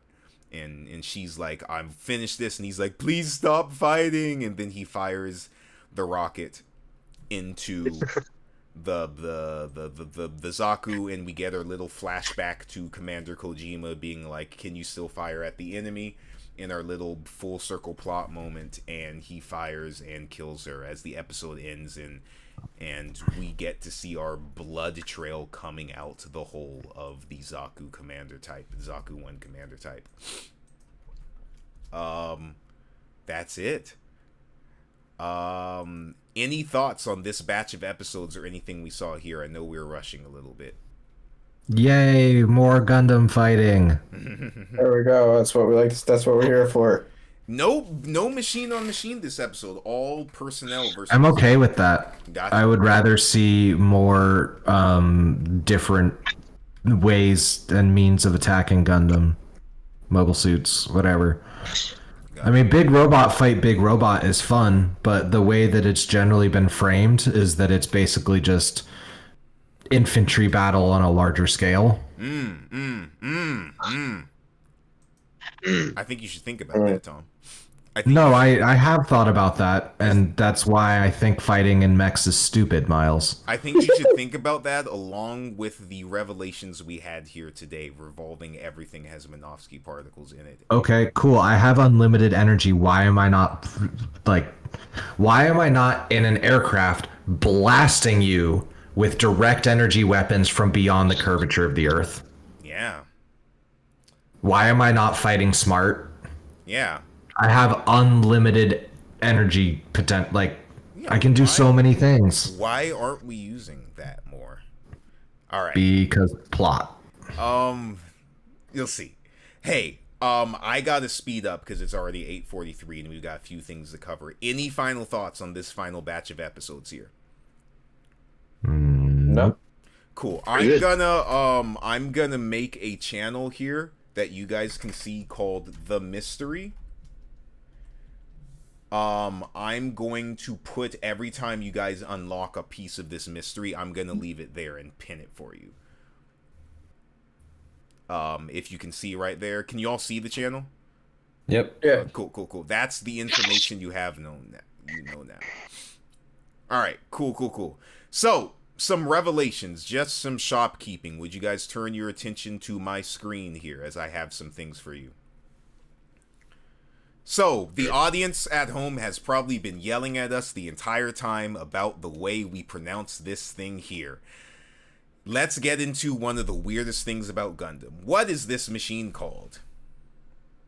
RGM 79GM. Alright. Oh, and I forgot to say, this segment's name is Tales from the Universal Century.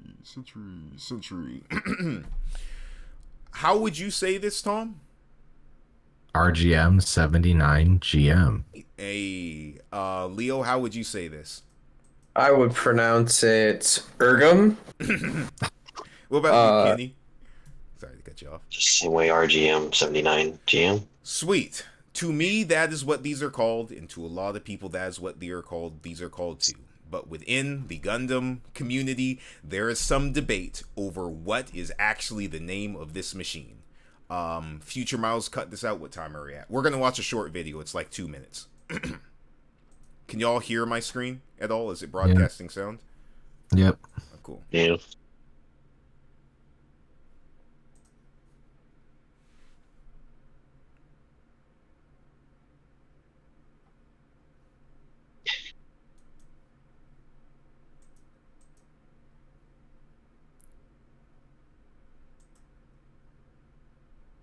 Which one is correct. So let's dive in. On the Japanese side, things are really simple. The hiragana and katakana alphabets have a set pronunciation for every character. So for our beloved mobile suit, it is Ji and M, becoming Jim. One of the few caveats is that a U at the end of a word can become silent, so it becomes Jim. Jim Custom Ryosan type. And there we have it. Jim is the only correct pronunciation for Japanese speakers. On the English side, things get more complicated. Depending on which series that you're watching, the pronunciation can either be Jim, such as in the original Gundam, We'll launch our Jim and Ball mobile suit forces. and Zeta Gundam. I just can't keep up with them in this antique gym. Or it can be GM, such as in 0083. A GM custom mass production type. Remarkable for being totally unremarkable. And then when we look at real-life military abbreviations, we also see both. You don't say CIWS or CIWS, but CWIS. Just as you don't say HMMWV, but Humvee. But then on the flip side, you do say MIA. So honestly, when you're having a discussion in English, both GM and Jim are perfectly fine. It really just comes down to a matter of preference. I used to call them GMs, but then I started gravitating more towards Jim. It rolls more of the tongue in videos too. And that's all for this very Alright, future Miles cut to now. So I will die on this hill. It's a GM. So we've talked. Yeah, I agree. Facts. So, You are insane. I was gonna say there is a large portion of the Gundam fan base in this Reddit thread, which I'll give y'all in general, of people arguing as they have for decades now of is it GM or is it Jim. My personal thing is I see two letters together, I say GM, and just knowing the little bit of Japanese I do, I'm going to assume that the phonetically pronounced way Jim is trying to phonetically say GM, especially because we do not actually know what GM stands for. I'm assuming General Machine to this day, but a lot of people still call them Jims. For this podcast, I believe we have a consensus. We're just going to call them GMs here, right? It's GM. I'll drive to your house and slap you if you say I'm gotta call it a gem. It's GM. I am not making anybody say anything, but yeah. If you go into a Gundam shop, people will sometimes say Jim, and you'll be like, who's Jim? But that is what you're talking about. It's okay to be wrong.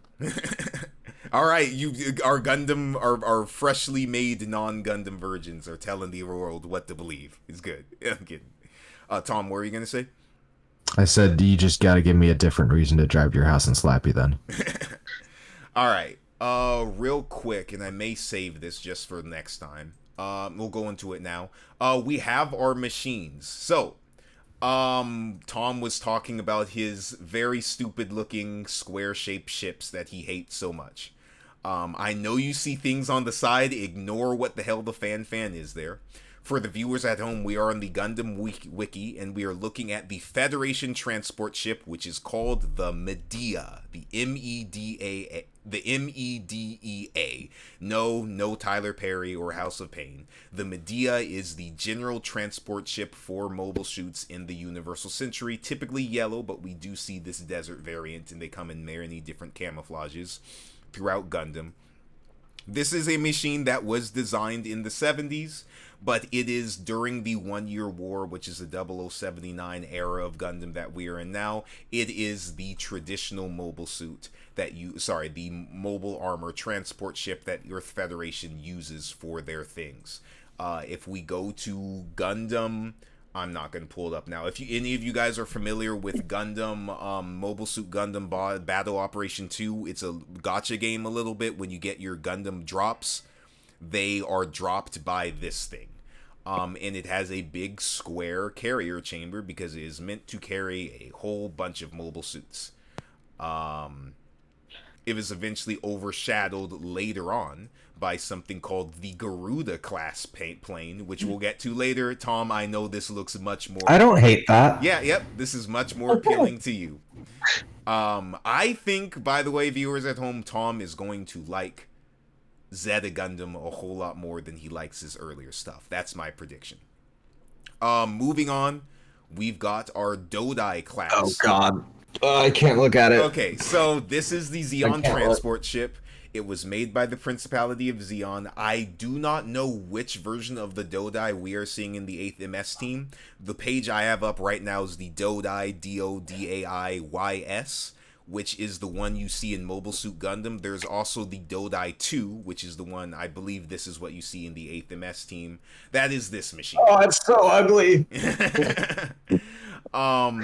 Big thing, not really a battle machine. It's got a 2-barrel machine gun on it. It was produced in small numbers, but it failed to achieve the same results as its predecessor.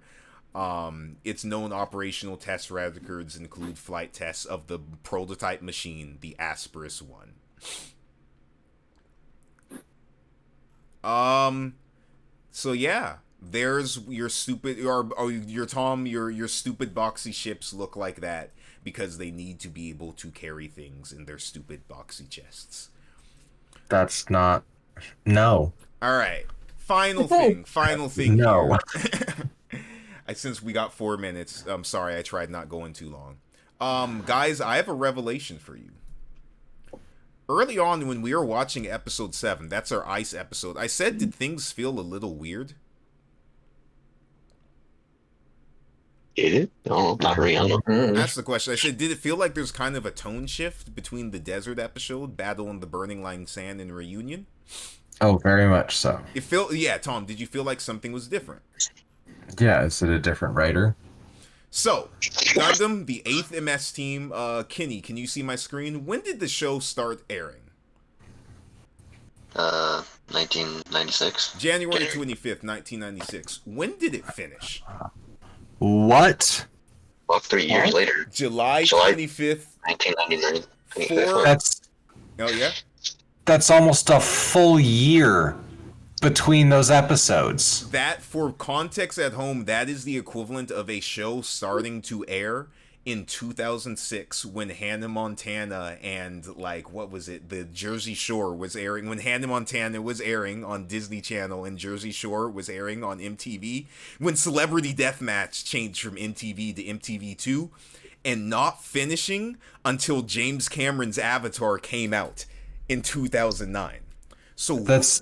I'm looking now, even 9 to 10 is several months. So what happened? And then there's another almost year gap between part 1 and 2. So what is this? this? This was released as an OVA, which is original video animation, which means I believe it was broadcast on TV. Could it be the bubble?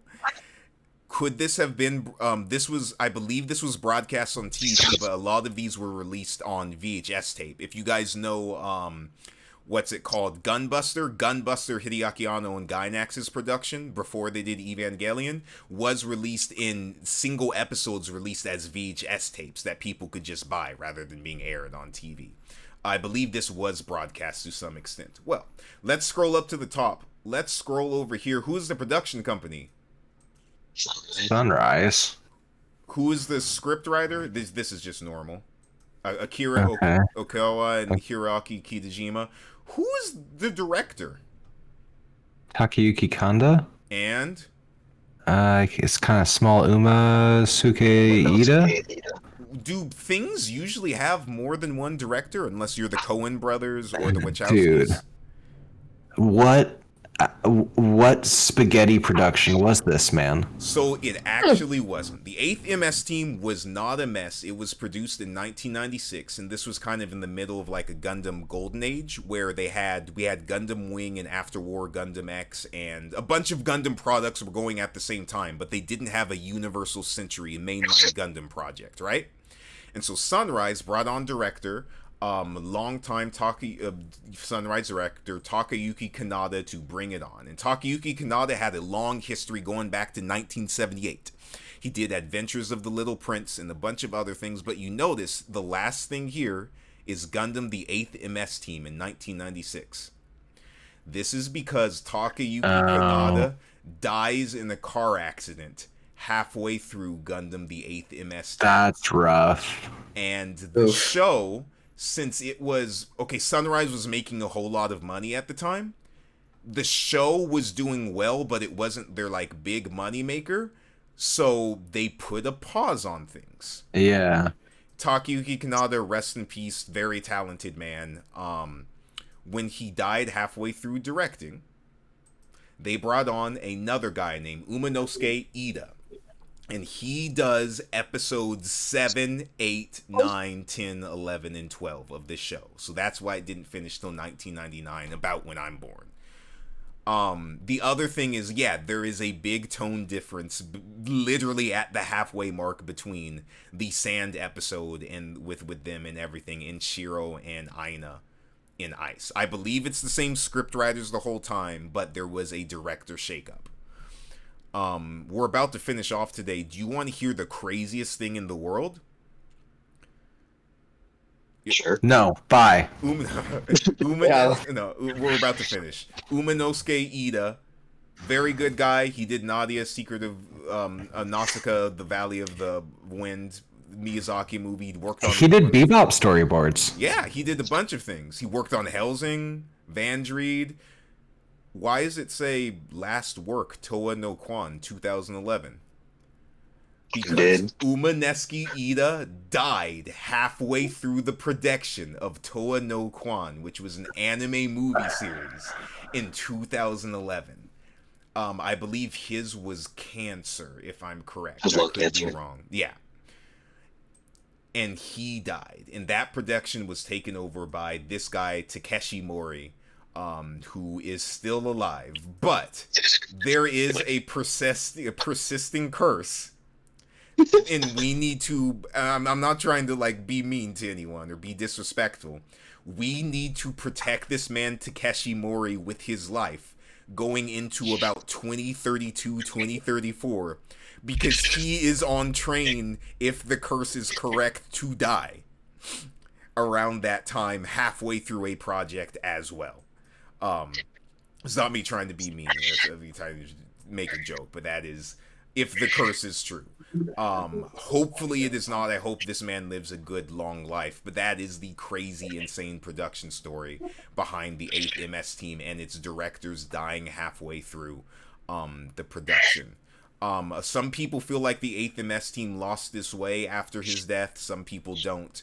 There's a lot of discussion about it, but they will be missed, those two men, Umanosuke Ida and Takayuki Kanada. They're very talented men and geniuses of Sunrise's animation department. Well, that's it for today. Gentlemen, you are going to hate me. Do you think the plan is that we go straight to the end? That would make sense, but I've known you for a bit. We're going to watch 8, 9. We're going to skip 10, 11, and watch 12. Not quite. We are indeed going to watch 8 and 9, but because Takayuki Kanada died, and there was just years between these episodes, there exists, and you're going to hate me for this, but this is actually important to watch. Oh, no. There is a canon recap movie called Mobile Suit Gundam, the 8th MS Team. I don't have the name here. I should have the name here. You can get it for us later, man. Yeah. Sorry, I know y'all gotta go. Miller's Report. So your assignment, if you choose, is to watch Mobile Suit Gundam, the 8th MS Team, Miller's Report, episodes 8 and 9, and then one last thing. But I'll give that to you after we're done. Gentlemen, thank you so much for being here today. I'm going to type that out for you in the chat. Any last comments before we head off? Just make a better tank. Thank y'all for watching. Bye.